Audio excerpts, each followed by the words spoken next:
bit of a personal event for me. This is exactly 30 years since I came to this country and right to this conference.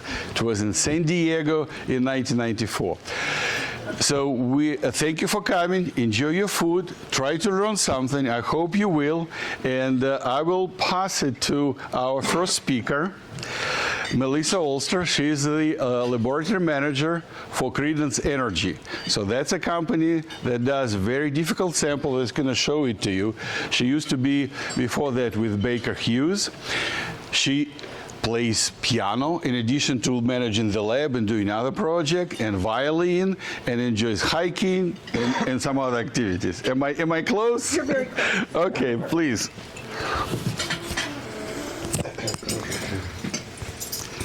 Okay. Perfect. This is your mic. Oh, okay. And I'm going to turn it on.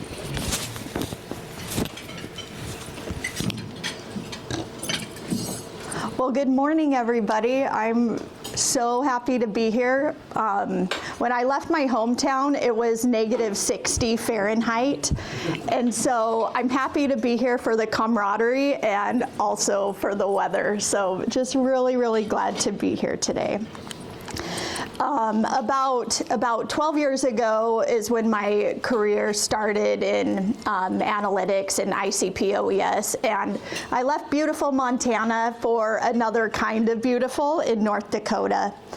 I work at Credence Energy Services as the Analytical Laboratory Manager, and Credence is in the energy sector supporting the oil and gas industry. And so in the lab I work in, we have a lot of samples. We're literally a production lab in the literal sense of the word.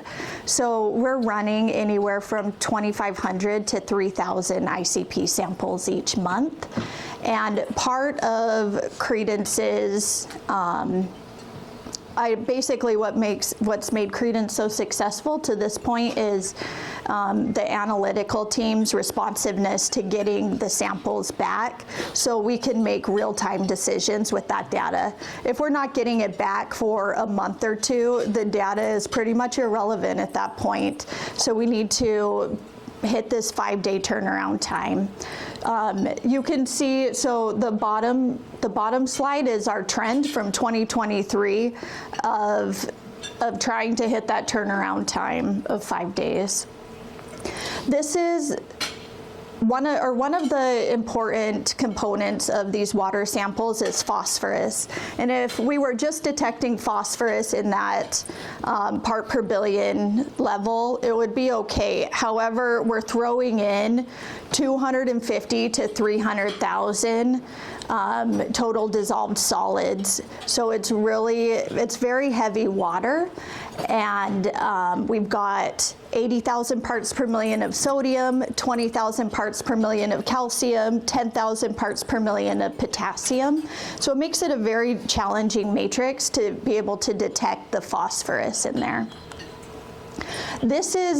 So on the left-hand side, or I guess the right-hand side, kind of that orangish colored sample, that's what our samples look like when they come in. And basically that orange color is just oxidized iron. And we add in a little bit of nitric acid to try to bring those metals back into solution.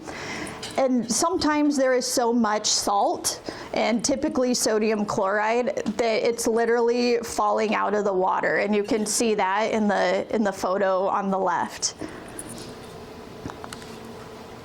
When we first got an ICP in this lab, it was about 5 years ago, and we were using the OptiMist Nebulizer, and that worked great for high TDS samples. However, it took significant maintenance. We were always we would have to clean it about weekly, and that still wouldn't guarantee that there wouldn't be blocks in the argon gas line.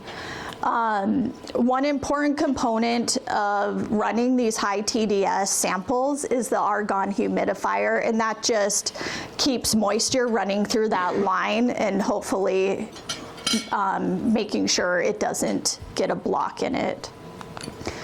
About was about 1 year ago, we decided to trial this new nebulizer, the Ultimate Nebulizer, and so far it has, and so we're going on close to a year now. We started it in March. So far, we have very little maintenance required. Maybe once a month, maybe every couple months, we just take it out, take the tip of the nebulizer and swirl it in a little bit of water for about 3 seconds. So it's very, very quick. The other really big thing is we're seeing increased precision and sensitivity, which means better detection limits for phosphorus. I thought this was pretty profound when we first started running this nebulizer. We use phosphorus 177 due to interferences at other lines. And you can see our slope for our highest, so it goes to about an intensity of around 2200. And the slope is about 228, and it wouldn't be uncommon for our residual error to be, for our lowest standard at 62.5 ppb, to be anywhere from 20 to 30%, and sometimes even up to 40%.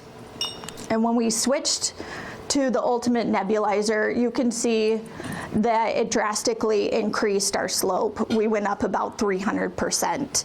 And then look what it does to our percent error for that lowest FOS standard at 62.5 ppb. We're in between a residual percent error of 1 to 2%.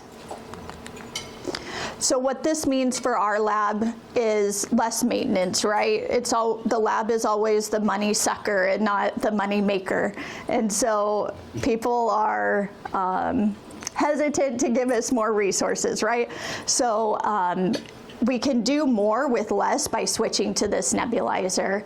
We're having less sample introduction issues. We almost have none by switching to the Ultimate Nebulizer. And this increases our chances of maintaining that 5-day turnaround time, which is so critical for our process.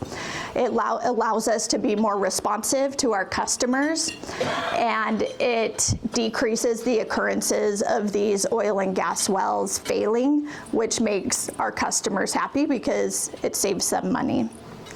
That is all I have, and I appreciate you guys coming out this morning, and just wanted to hear from you guys. Do you guys have any questions or anything you want to hear more about?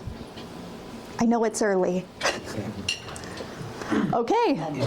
Oh, yes. Why is the phosphorus the key analyte? Well, because so part of Credence's business is providing chemistries to these oil and gas wells. And one of the chemistries is types of scale inhibitors, and phosphorus is a component in those. So we use it as a tracer to see if there's enough chemical basically in that oil well. Thank you. Yep, you bet. One more. Yeah, please. Oh, yes. Is that Ultimate Nebulizer a Teflon? I don't, It's Alto. yep, Alto, polyethyl ethyl imide. good question. Okay, thank you, everybody.